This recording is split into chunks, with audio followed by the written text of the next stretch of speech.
Quando a gente pega um produto na prateleira, o preço está ali, claro, mas por trás daquele número existe um labirinto. Total. Pensa no aluguel da fábrica, na luz, no salário do supervisor.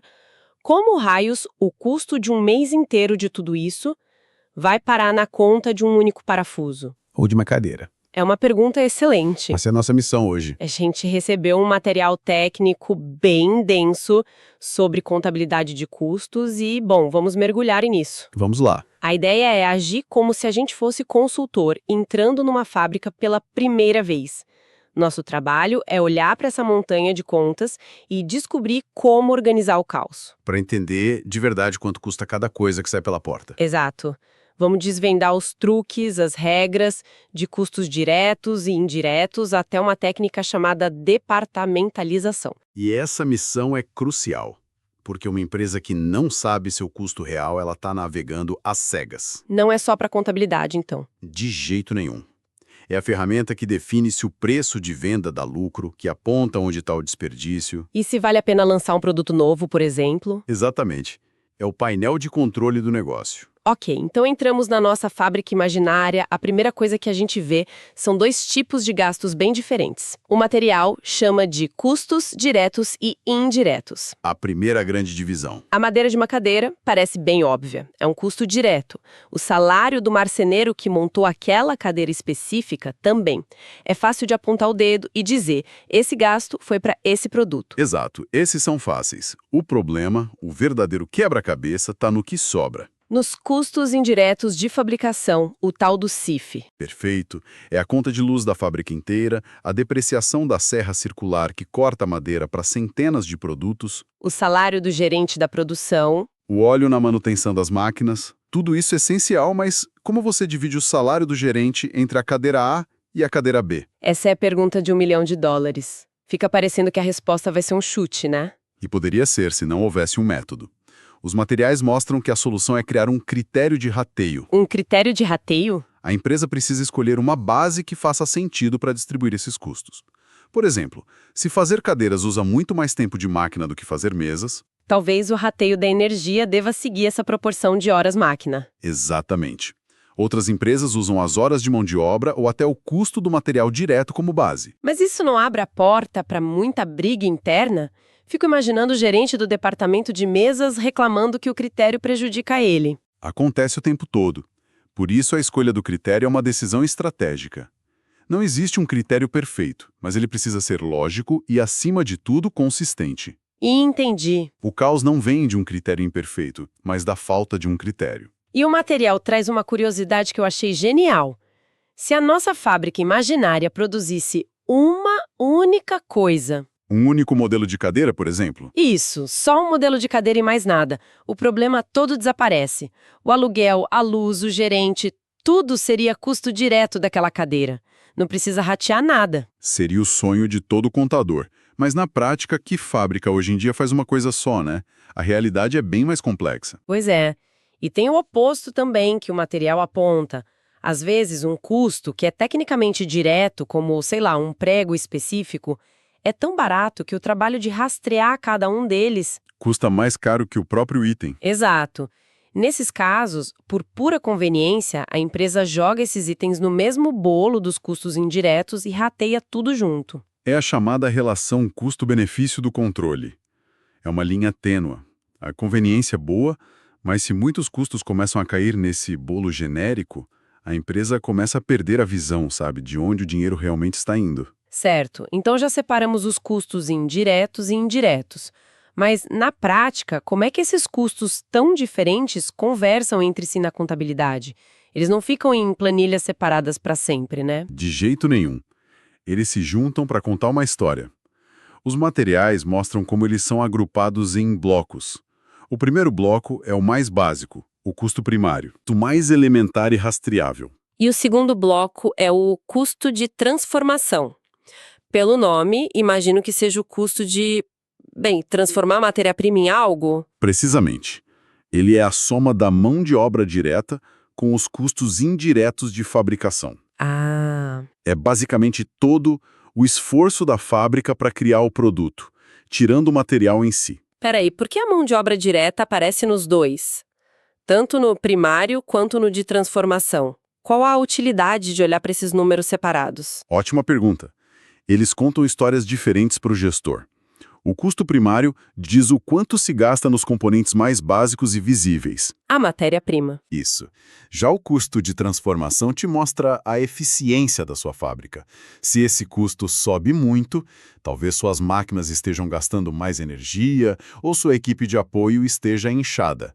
É um indicador de eficiência operacional. Entendi. E a soma de tudo, a conta geral da fábrica no mês, é o que o material chama de custo de produção do período, o CPP, certo? Matéria-prima, mais mão de obra direta, mais custos indiretos. Exato. Tá. Mas aqui vem o ponto crucial, que confunde muita gente. O CPP é o quanto a fábrica gastou no mês. Não é necessariamente o custo dos produtos que ficaram prontos naquele mês. E muito menos o custo do que foi vendido. Exatamente. Aqui a história começa a ficar mais complexa. A diferença entre o que se gasta, o que se termina e o que se vende. Certo. O custo dos produtos que foram de fato finalizados é o custo do produto acabado, o CPA. Ok. E o custo que realmente importa para o resultado da empresa, que vai ser confrontado com a receita de vendas, é o custo do produto vendido, o CPV. CPV. E o fascinante e perigoso é que o CPV pode ser uma salada de custos de vários períodos. O celular que foi vendido hoje pode ter sido fabricado há 6 meses. Com o custo do dólar e da mão de obra daquela época. Uau! Exato. O estoque funciona como uma cápsula do tempo de custos. A diferença entre seu CPP e seu CPV pode revelar problemas gigantes de estoque ou de vendas. Uau! Ok, nossa consultoria está avançando. Já organizamos os tipos de custo. Agora, o material diz que a forma de acumular esses custos depende totalmente do tipo de produção. Totalmente. E parece que existem duas filosofias opostas, uma onde o cliente manda e outra onde a fábrica manda. É uma ótima forma de resumir. A primeira é a produção por ordem ou encomenda. A venda acontece antes da produção. Isso, pense num estaleiro construindo um navio, um arquiteto fazendo um projeto. Uma agência de publicidade. Perfeito. Cada ordem é um projeto único, então os custos são acumulados numa conta separada para cada ordem. E a outra filosofia é a produção por processo ou contínua. Aqui, a fábrica manda. Ela produz em massa e depois se preocupa em vender. Os produtos são todos iguais, homogêneos. Uma refinaria de petróleo, uma fábrica de cimento. Uma linha de produção de refrigerantes. Não faz sentido calcular o custo de uma latinha específica.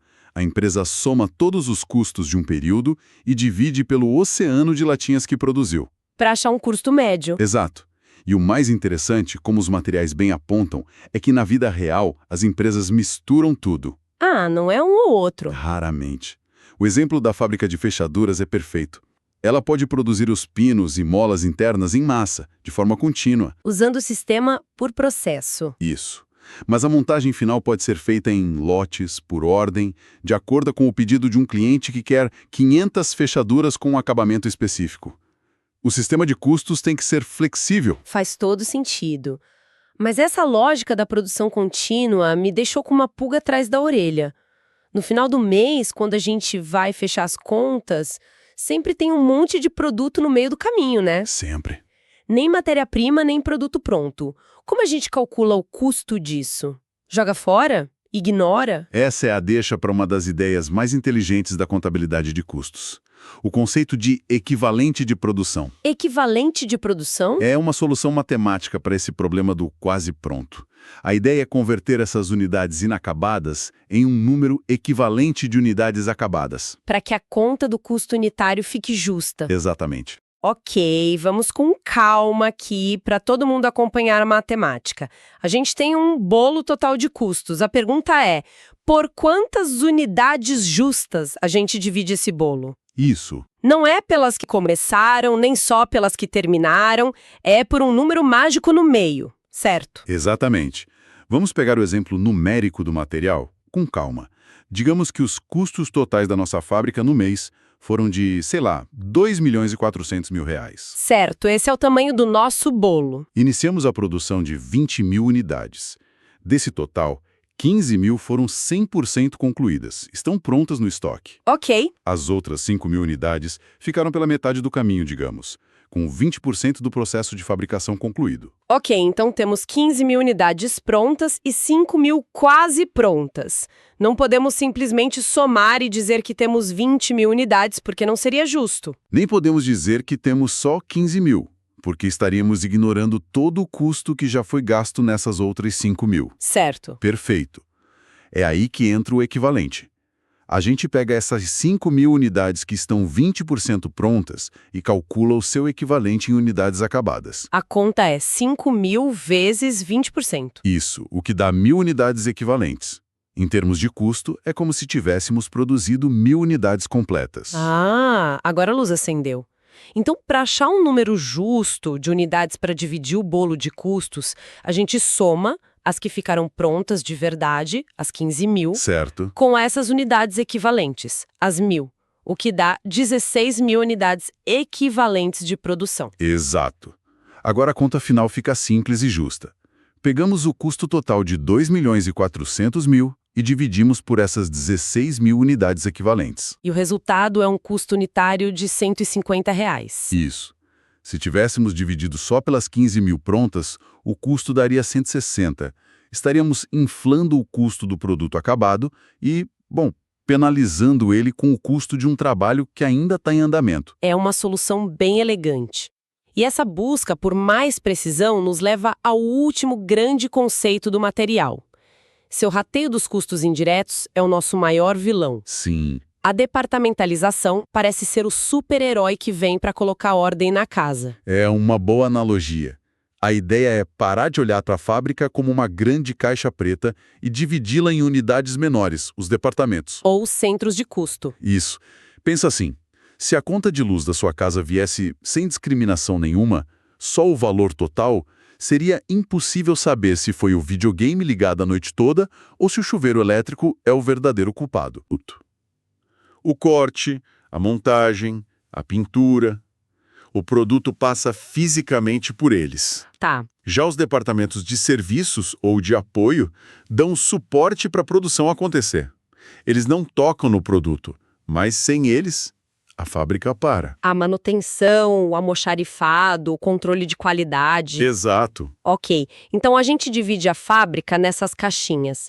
E como isso ajuda no rateio? Ajuda porque cria um fluxo de custos muito mais lógico. Existe uma regra de ouro nesse processo, em 3 etapas. Vamos lá. Indiretos, aluguel, energia, supervisão, são alocados a todos os departamentos, tanto os de produção quanto os de serviços. O aluguel, por exemplo, pode ser dividido pela área, em metros quadrados, que cada um ocupa. Certo, cada caixinha recebe sua primeira fatia dos custos indiretos. Segundo passo, e aqui está o pulo do gato. Os custos que foram acumulados nos departamentos de serviços são transferidos para os departamentos de produção. Ah. O custo total do departamento de manutenção, por exemplo, é rateado entre a montagem e a pintura, com base em quantas horas de manutenção cada um usou. Entendi. Os departamentos de apoio zeram a conta deles e passam a conta adiante para quem eles realmente serviram. Precisamente. E aí vem a etapa final. Agora, os departamentos de produção, que estão com seus custos indiretos originais, mais a fatia que receberam dos departamentos de serviços... Eles transferem esse custo total para os produtos que passaram por eles. Exatamente. A regra fundamental é que o custo de um departamento de serviço nunca vai direto para o produto. Ele sempre passa por um departamento de produção primeiro, que é quem de fato agrega valor ao item. É um caminho de mão única. Mão única. Então, vamos recapitular a nossa consultoria. Entramos na fábrica e o primeiro desafio era separar os custos óbvios dos não óbvios, os indiretos. Certo. Depois, vimos como montar o quebra-cabeça do custo final, entendendo a diferença crucial entre o que se gasta, o que se termina e o que se vende. Pontos fundamentais. Exploramos as 2 filosofias de produção, por encomenda ou contínua, e encontramos a solução matemática do equivalente de produção para o quase pronto. Uma solução bem inteligente. E, por fim, com a departamentalização, criamos um mapa para que até os custos mais genéricos encontrem um caminho lógico até o produto. E todos esses conceitos que a gente montou, peça por peça, formam a base do que é chamado de custeio por absorção. Custeio por absorção. O nome já diz tudo. Exato. O produto absorve todos os custos da produção, diretos, indiretos, fixos e variáveis. O material até usa uma analogia divertida do Bob Esponja, que absorve tudo que está ao redor. Boa analogia. E é importante saber que esse é o método oficial, exigido pela legislação fiscal aqui no Brasil. No final das contas, o que parece ser um monte de regra contábil é, na verdade, um esforço para a empresa criar um espelho, entender a imagem mais fiel possível do seu próprio funcionamento. Para fechar, o material me deixou com uma provocação. Ele menciona que, às vezes, as empresas usam estimativas, o chamado custo padrão. Ah, sim. Usam por pura conveniência, desde que o resultado não seja muito diferente do custo real. Isso me faz pensar. Se o objetivo de toda essa estrutura complexa que a gente discutiu é a precisão, em que ponto a busca pela conveniência começa a se tornar um risco? Como uma empresa decide onde traçar a linha entre o custo exato, que é caro e demorado de calcular, e uma estimativa que seja apenas boa o suficiente?